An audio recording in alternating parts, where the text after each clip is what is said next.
All right, what is going on? Welcome to Greggles TV. We're gonna go through tips and tricks for this Hisense TV. We're gonna start it off with the remote. Now, the remote has a really cool feature built onto it where it has a button that you can customize. You can probably see it right up here. It's a heart. So all you're gonna do for the first time, you just press it. And from here, you can change it to basically whatever you want. So I'm gonna click on where it says TV.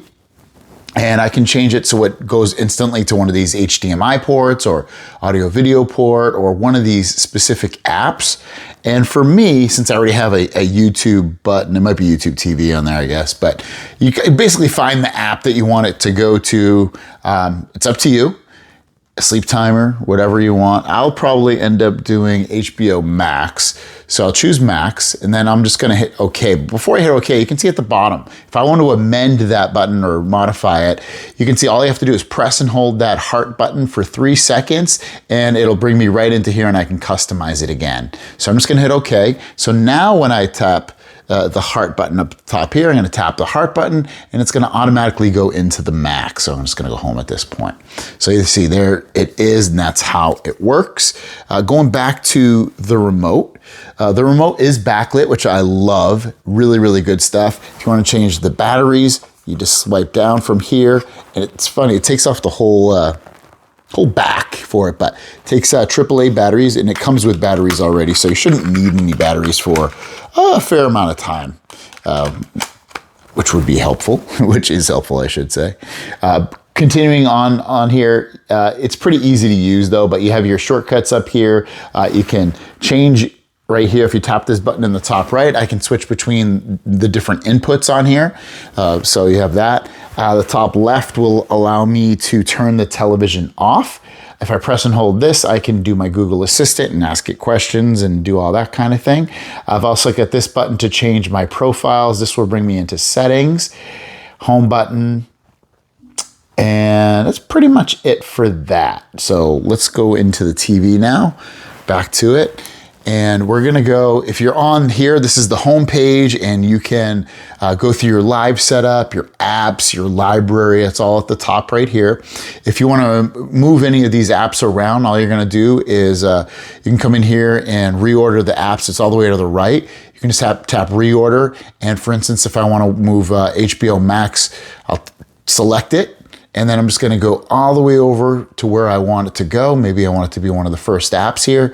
I'm like, yeah, I want it here. So I'll hit select again and I can keep doing that. If I want Hulu to be moved over, maybe I do. If I want YouTube, which is usually my #1 most used app personally, so I'll move it all the way over to the front. And I can keep doing this until I feel like I have everything set up the way that I personally like it. And I think that's pretty good at that point. Yeah, I'll just go down to done and now my apps are reordered. I can also add apps, tap this, and this will bring me into the store where I can add more apps, download more apps. You can search with your voice or with your remote. You'll see you have a keyboard that pops up. So it ends up being really, really helpful on how you can use this and reorder your apps and all that stuff. So going towards the top here, if you go over to the search, you can search for literally anything, movies, shows, actors, anything. And it'll bring up anything that this TV can watch or play. Continuing on, you have your settings. But if we press over to settings, you can see these are basically shortcuts that are already in this all settings. So if you want to go to your instantly just turn on your screensaver, you can tap that and it'll instantly go to your screensaver. And if you have your Google Photos, for instance, you can press to the right on the directional pad and you can go through a bunch of different photos that you have here. So that's very helpful. Going back to that settings app. You have inputs, which you can just click on this and choose a different input, kind of like we did with that shortcut button on the top right of the remote. If you want to change your picture settings, I have it set to standard, but you can change it to something else if you like, and you can apply it to all sources, which I would recommend, because generally you probably want the same look for everything. It's defaulted to all sources, but if you only want it for the current source or, you have that option. You can go into general, and within general, you can see there is a content type auto detect. This enables to automatically detect the filmmaker mode or IMAX mode tags in the content. This is kind of cool. So the TV will adjust to what it's watching. Basically, if there's tags in what you're watching, it'll turn it on to filmmaker mode, so your TV looks more like a movie or an IMAX. Intelligent Scene analyzes the current scene and automatically optimizes the picture quality, so you can turn this on too. If you notice that things aren't looking correct, you can have that Intelligent Scene on. Automatic light sensor adjust. I don't like this because I always want my screen to just be bright. Sometimes it gets too dim for me, so I turn off the automatic light sensor, but it does have it built in if you like your TV to adjust to the room lighting. So if it's really bright in the room, the TV would be really bright. If it's really dark in the room, the TV would be more dim. But I like it just one lighting sense, so that's why I turn that one off. Okay, so let's go back. You got brightness.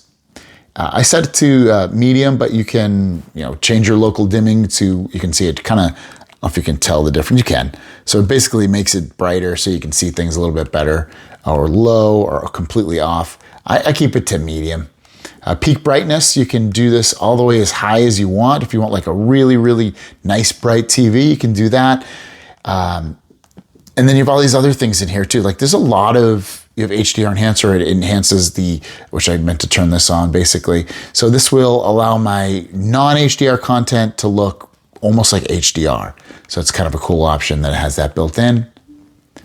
Mess with your colors. This is the dynamic color enhancer. It dynamically adjusts the color vividness and enhances the color details on each scene of the picture. So if you want it to adjust it and you don't think the colors are looking that great, turn this on. You can have it set to low, medium, or high, depending upon how you want your colors to look, which is great. Go back here. Low blue light, if you want this to protects your eyes by reducing blue light emissions from the screen. It'll auto be on or off. It's obviously a preference thing. It basically is going to adjust the screen to be a little bit more yellow if it's darker in the room, or probably a little bit brighter, whiter blue light if it's brighter in the room. So again, it's up to you. You can even set an auto low blue light timer. It looks like. Please set. You have to set it to auto though. Color space changes the range of colors the TV displays. You can have it native or set to auto, but those are your two options. I haven't messed with this too much, but for me, I would probably want it to just be set to auto, so it kind of adjusts to it. Digital color enhancer. Which dynamically adjusts the color vividness and enhance the color details on the scene of the picture. You can make it more dynamic and enhance the colors, or less, or just completely turn it off. Clarity, if you want the TV to be sharper. But yeah, you have a lot of stuff in here that you can mess with. I usually just kind of leave it to default though.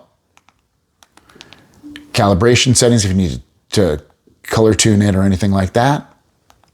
You can reset your picture settings.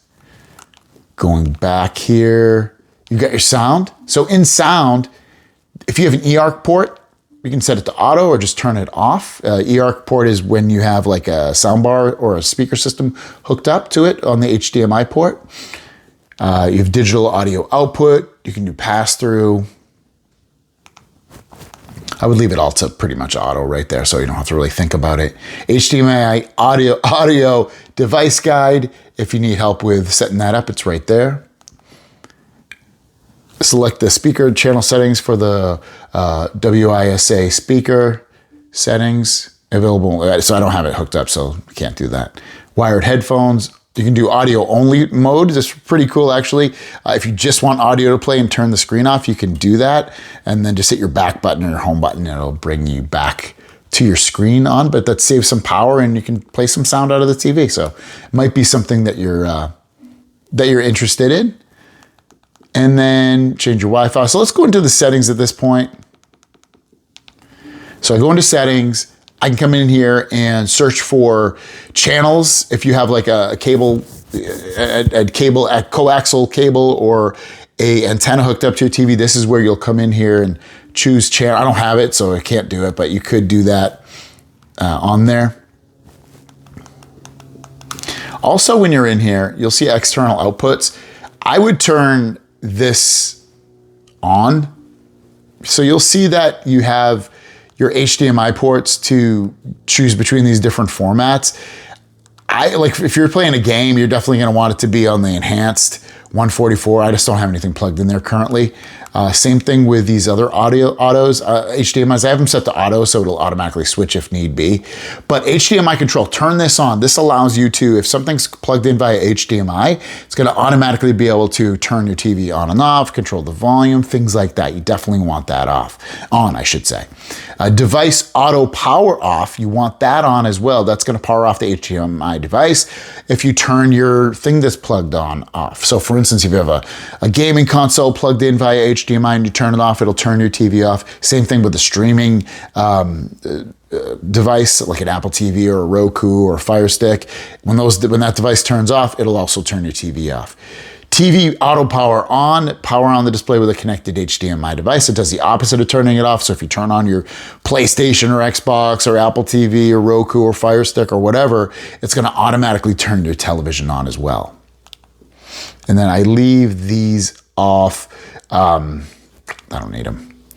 Parental controls if you need them. Display and sound, we kind of were just in here, but if you wanted to take a little bit of a closer look, you can come in here and change the dimensions of your television screen size. You can turn on overscan if something's not matching what you're looking at. Again, we already went through all this in just a moment ago. Same thing with the sound. We also did that as well. This is where you can change your networks on your television, your different Wi-Fi networks or any of that. Privacy. So in privacy, if you're looking to take away access or turn off your microphone, and maybe you don't want this to listen to you, you can turn it off your microphone for all apps and services. Same thing with your location with that stuff. I don't believe there's a camera built into this, but I guess you can turn off camera access if you plugged in one. Usage and diagnostics, you can turn that stuff off. That way it doesn't send anything off to Google or whatever. In Google Assistant, this will allow you to turn off the hands-free microphone, Hey Google part, which if you're not using, you probably don't want it on. So I would keep it off. But otherwise, you have your voice controls for your television, personal results, searchable apps that you can search within. You can turn these things on and off if you don't want to search within those apps. You have a safe search filter if you don't want like your kids to see stuff on there. Manage updates, this should already be on, but auto update apps, I would definitely keep that on. You can see available updates as well for any things that you have updates on. And there might be some stuff in here, but it should automatically also just do the update while you're, say, I don't have any updates. That's good. It's doing its job. You can also free up space here. If you free up storage, you can uninstall apps here. Like say I didn't want one of these, like Haystack. I don't really want that. Let's see if there's anything else I don't want here. I don't really watch Tubi, so I will uninstall Tubi. So I'll just hit uninstall here, and that's how you can uninstall apps as well. You can hit the back button. If you go into About, this is where you can check for system updates. If there are any system updates for your television, you can install them right there. You can change the name of your television. Just click into this and you can hit change, and you can change it to basically whatever you want. I named it by Bedroom Hisense, but you can call it any of these, or like I said, enter a custom name. You want to reset your TV, factory reset it, tap right here and then press over here to factory reset. If you go down to ambient mode, this is where you can choose if you want your Google Photos or like an art gallery or a custom AI art gallery. This uses generative AI to create your own images. You can show, and this is basically for the screensaver, this is where you have your weather. If you wanted to show the weather or not, I would do that. So I'm going to do Fahrenheit, show the time, and I'm showing that. Portrait Google Photos, if you're showing your Google Photos, you can show pairs or just hide them, or just show the single photo. You can change the slideshow speed right here I would set to a minute, but you can lower it as low as 5 seconds up to 10 minutes before it starts changing the photos. Power and energy, you can see power on behaviors is a good one. I have it so it automatically goes to my Google TV home screen, but if you wanted to, you can have it automatically when you turn the TV on and off to go directly to the last input that it was using. Power and energy, when the TV's not doing anything at all, my TV will automatically turn off after 20 minutes, but you can do 15 minutes or 24 hours or never. Here's power again. If you want to turn off any LED lights on the television, you can do that right here. So it doesn't show any lights on the television, but I like to see that. Power on mode, you see the device will turn on the selected mode when the main power is reconnected. So you can have it automatically turn on or go to standby mode or just remember what it was last in. You can set sleep timers. You can have this automatically go to sleep after 3 hours or 4 hours. Power off timer type. And that's good with that. If you need to cast something from your Google device, you can do that right here. You can turn off system sounds. If you hate hearing the little bloops and things like that, you can turn it off right here. We have the Apple AirPlay HomeKit if you want to get this rocking and rolling so that you can use your Apple device and control things on here. You have that option as well. Come right in here and it'll set it right up for you. And there you go. That is this Hisense TV with broken down into tips and tricks. So I hope you enjoyed it. If you want to pick this TV up, it is really, really great TV. Tons of features built into it. I have the 85-inch. It's massive and beautiful. Thanks for watching. Have a great day. It's linked down below, and we'll see you down the road. Peace.